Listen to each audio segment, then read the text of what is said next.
Hi, it's Paddy Hirsch at Marketplace. So when we talk about hawks and doves, we're usually talking about foreign policy, and specifically about, whether or not we're going to go to war. And of course, a hawk, okay, he's the forbidding guy.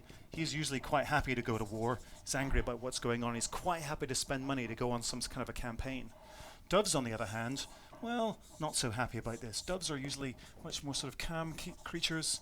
They're obviously the symbol of peace, and they don't want to go to war. What they want to do is to talk. Now, when it comes to fiscal policy, the situation is somewhat reversed, because in fiscal policy, it's the dove that wants to get all interventionist and start spending.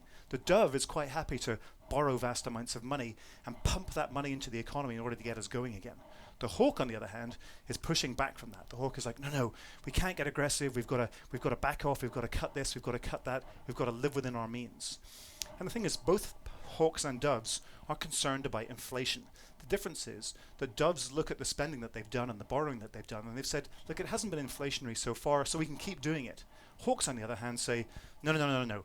Look, the very opportunity that we could go into inflation means that we shouldn't be borrowing anymore, period. So if hawks are so kind of conservative in terms of their approach to the economy and spending, why is it that they're called hawks? They don't sound very hawkish after all. They sound positively dovish.